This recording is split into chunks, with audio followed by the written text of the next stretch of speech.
Napagagandang tanawin dito mga kaparmlat. Ang ganda ng view, Sierra Madre Mountain at along the road yung ating property mga kababayan.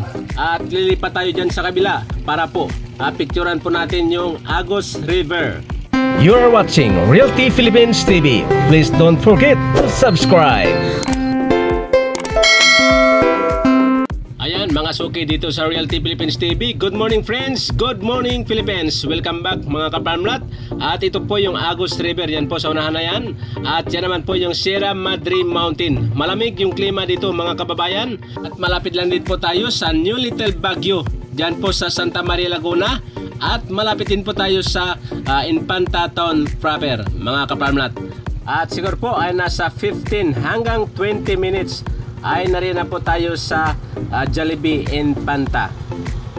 Ngayon mga kaparmlat, videohan po natin yung ating electricity dito. Yan po yung linya po ng electricity. Ngayon po ay papasok tayo dito sa ating property mga kaparmlat. May flat po banda dito sa baba, and then dyan sa taas po ay slope siya. Yan, niyugan ito, saging at saka iba't ibang mga pananim pa. Yan, mangga, may nakita po tayong mangga. At saka po mayroon sariling bukal mga kaparmlat, kung saan dito sila kumukuha ng kanilang mga tubig na panginom at pangkusina mga kaparmlat. Ito po yung area na ito na flat, ay pwede ho dito magtayo ng ating pinakabahay, okay, para po malapit sa kalsada. Ngayon po mga kaparmlat, ito po ay nagkakahalaga lamang ng 120 per square meter. Yan, slightly negotiable. Atin pong puntahan mga kababayan yung bukal dito. Excuse me po. Ayan po yung tubo mga kaparmlat. Yan po yung tubo papunta yan sa dyan ho sa bahay sa kabila. Okay? Patunayan sa inyo na talagang mayroon pong spring dito po sa gilid o dito po malapit sa ating perpatungan ngayon mga kaparmlat. Yan po yung mga niyog at papasok tayo doon mamaya para po videohan yung niyog mga kaparmlat, yung mga iba't ibang pananim na makikita pa natin doon.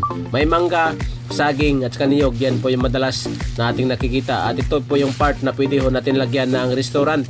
Pwede dito stopover restaurant, coffee shop, dahil marami po mga turista galing sa Manila na dumadayo dito po sa lugar na ito dahil malamig po yung klima. Mga riders po na sumasakay po sa mga mabibilis na motor. Ayan, yan po yung kanilang mga pinupuntahan yung lugar na ito mga kaparmlat. Yan po sa New Little Baguio hanggang dito po yung mga riders po na dumadayo dito mga kaparmlat hanggang dyan sa Infanta. Okay? At marami tayong available na property dito mga kaparmlat. Hindi lang po ito. At hindi po namin ipapalabas dito sa ating YouTube channel. Okay? Yan, nakakahalaga lamang ng 250 per hectare mga kaparmlat. Yung 150 po ay hindi na po siya available mga kaparmlat. At yan po yung 250, 350, 400 per hectare. Depende po yan mga kaparmlat sa kanyang topographic kalagayan ng lupa, and then yung accessibility ng transportation at saka po yung mga pananim na nakalagay po sa loob. Yan po, iba-iba po yung presyo niyan mga kaparmlat. At saka po yung land category. Ito po ay tax declaration mga kaparmlat. Kaya po nakakalaga ito ng 120 per square meter, slightly negotiable. At yung price po ay nagbabari. Depende rin po sa inclusion ng services mga kaparmlat. Kung kayo or kung kami na po maglakad ng kanyang title mga kaparmlat, pwede ho kayo mag-add or tataas po yung presyo. Yan mga kaparmlat, ay narito na po tayo sa loob mismo ng property. At ang kanyang total lot area pala ay 17 hectares mga kaparmlat. Updated po yung tax nito mga kababayan at namumunga na po yung mga niyog at saka saging. Okay, may passive income na po siya.